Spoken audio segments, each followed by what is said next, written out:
Antes de começar esse corte, eu quero lembrar vocês da nossa parceira, a JustCash, a empresa que é especializada em antecipação de honorários advocatícios. Então você já sabe, né? Se você tiver honorário para antecipar, fala com a JustCash e, pessoal, vocês vão conseguir receber nos próximos dias.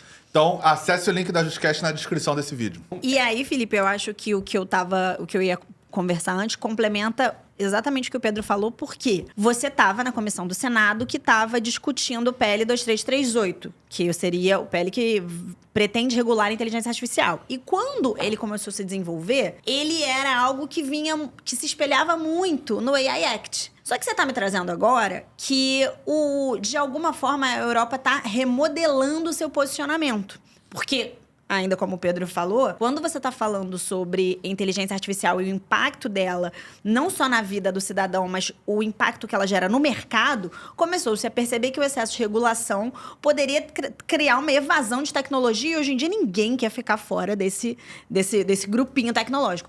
Então, como é que está agora no Senado? Como é que está essa discussão? Esse PL está sendo revisto? Tem outros pontos que estão sendo tratados? Em que momento isso está? Em que momento da regulação isso aqui está no Brasil, nesse momento? Eu acho que primeiro a gente precisa fazer uma correção de rota. E eu acho que é uma correção de rota que a gente precisa fazer, assim, realmente para esse tema. Que é o seguinte, o PL foi, de fato, 2338 inspirado no AI Act, mas o AI Act, ele era muito mais rigoroso que o 2338. Primeiro ponto, eu acho que essa é uma correção de rota que a gente precisa fazer dessa discussão. Porque as pessoas acham que é um copia e cola. Não é um copia e cola. Não é um copia e cola. O bom de fazer algo posterior ao primeiro ato é que você pode justamente aprender com os pontos a serem lapidados do antigo, dúvida, né? E aí acho que a gente, se lá já está havendo essa discussão, por que já não trazer aqui o nosso nascimento da nossa regulação já com esses pontos já, né, solucionados? Mas como que é a história da regulação da IA no Brasil? Tudo começa, né, vamos voltar lá no início, com o PL 2120. Esse foi um PL apresentado na Câmara dos Deputados. Esse é um PL que ele era baseado em princípios, e aí muita gente vai falar que, na verdade, ele não era um PL baseado em princípios, era um PL de desregulação, porque ele não tinha nenhuma capacidade de promover direitos de forma concreta, de forma efetiva. Ele era uma mera proclamação retórica ali de princípios, sem uma concretude. Esse PL... Então, ele criava até restrições para a responsabilidade civil. Eu lembro que, na época, eu cheguei a encabeçar com nosso saudoso, e sempre devemos fazer nossas homenagens a ele, professor Danilo Doneda. Nós encabeçamos uma carta aberta de juristas só para falar do tema da responsabilidade civil, tentando mostrar como que aquele PL ele podia ser danoso para a reparação integral das vítimas no Brasil. E aí esse PL chega no Senado, e o Senado, em ótima hora, entende que não dava para aprovar um projeto de lei para regular um tema tão complexo sem prever no mínimo direitos, que é uma característica que a gente tem no Brasil, que, por exemplo, a União Europeia não teve quando foi fazer a sua legislação de IA. Então, o Senado resolve parar, dá um passo atrás e cria a nossa comissão de juristas. Nós trabalhamos ao longo do ano 2022 para apresentar um novo texto. E aí, esse texto é apresentado, só que qual que é o grande problema? Texto apresentado nos primeiros dias de dezembro de 22. O que a gente falou que surgiu em novembro de 22? ChatGPT. IA generativa vira um tema. Tudo. E até um fator interessante, até que um pouco de bastidor.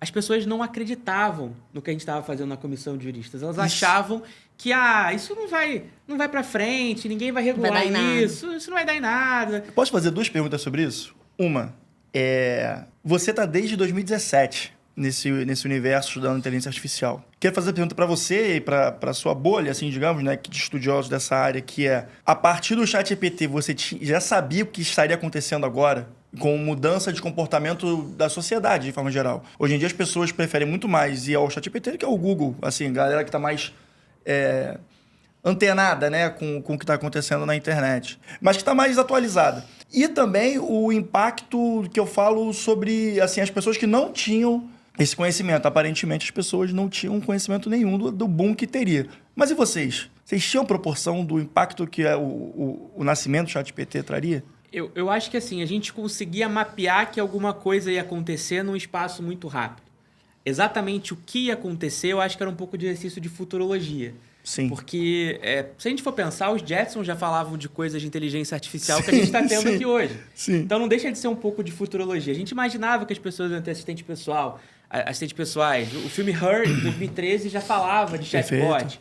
Então, pessoas se apaixonando por chatbot, se casando com chatbot, usando o chatbot como um namoro, isso já era esperado. Agora, ninguém imaginava, talvez, que isso fosse acontecer com uma intensidade tão grande. E aí, o que acontece naquele momento, em 2022? A galera que achava que a discussão de IA ia ficar aí no Congresso, não ia e tal, as empresas que não se interessavam, muitas delas não se interessavam, passaram a ficar desesperadas. Viram, agora é a hora da gente incidir. E qual que é o problema da inteligência artificial? A transversalidade. IA afeta todo mundo. Sim. Então, a IA vai afetar a vida da pessoa que trabalha no agronegócio, da pessoa que trabalha no entretenimento. A indústria da música está sendo muito afetada Nossa pela IA. senhora, muita coisa. Então, assim, a gente vê como que a IA ela é transversal. E como é que você regula uma tecnologia transversal em que todo mundo tem alguma dor sobre aquele tema? Então, fica um jogo ali de todo mundo tentando puxar uma mesma corda, porque todo mundo quer regular, quer ver o seu setor, quer ver... E aí a regulação vai... Uma pergunta, travando. talvez as agências reguladoras que, por exemplo, uma Anvisa da vida, uma Ancine, falando de cinema nacional que você falou, elas poderiam, através das suas portarias, ter algo mais específico para os seus próprios mercados? Ou você acha que alguma coisa vindo lá de cima mesmo, descendo a cachoeira, seria mais interessante? Como você vê como o melhor cenário? Eu acho que as duas coisas não se excluem. Eu acho que o próprio modelo de regulação que está sendo proposto agora, ele não é um modelo que exclui a atuação de cada setor. A ideia desse modelo mais recente de regulação que foi proposto, essa versão final, que não foi aquela que nós produzimos na Comissão de Juristas, mas que já foi alterada ao longo de um ano e pouco no Senado, essa versão final já é uma versão que tem essa preocupação de não engessar colocando tudo num órgão centralizado, mas tentar diluir aos poucos dentre os setores, para que os setores também tenham a expertise necessária para desenvolver certas áreas. Então, acho que não há uma exclusão, não são propostas excludentes. Vamos ter só uma regulação completamente ali verticalizada versus uma regulação completamente setorial. Não, acho que as duas coisas podem se combinar se for feito de uma forma correta. Essa combinação que você diz, tem algumas agências reguladoras, por exemplo, a NPD. Eu acho que você enxerga que essa regulamentação nova, que foi aprovada no Senado e está na Câmara agora, pode impactar a relevância ou a dinâmica da NPD? Dessa versão final do PL que foi enviada para a Câmara, a NPD é colocada como o órgão que está no topo desse sistema de regulação. E o que me parece dessa tentativa de colocar a NPD ali? Eu acho que é mais um estímulo para que a NPD consiga ganhar corpo. Legal. Sim. Verdade. Ela não tem Essa era comparado a relevância a outros necessária. países, não é nem questão de relevância. É uma questão também de estrutura. Ela não tem servidores. Isso. Um corpo de servidores capazes de fazer frente ao desafio que a gente tem no dia a dia. Eu queria dizer isso, eu me expressei mal. Mas aí você acha que essa importância, relevância que ela ganha, assim, numa resposta direta como você deu agora, isso vai, de fato, consolidar e aumentar a relevância da NPD com abertura de concurso, uma estruturação? Ou você acha que isso é uma tentativa, mas que vai depender de uma política de governo e não de Estado para ser implementada? Sempre depende de quem tem a chave do cofre. Não tem como, né? Essa é a resposta padrão. Sempre depende de quem tem a chave do cofre. E você vê uma dificuldade assim do Brasil hoje, e aí não digo nem só simplesmente a IA, mas de forma geral das nossas legislações não serem, em regra, políticas de Estado, mas sim políticas de governo, né? Então, quem está com a chave do cofre no momento, se aquilo for interessante, vai abrir, se não tiver, ele vai trancar, né? Por isso que é importante a gente ter agências independentes. Legal. Autoridades com independência funcional e, tanto quanto possível, orçamentária.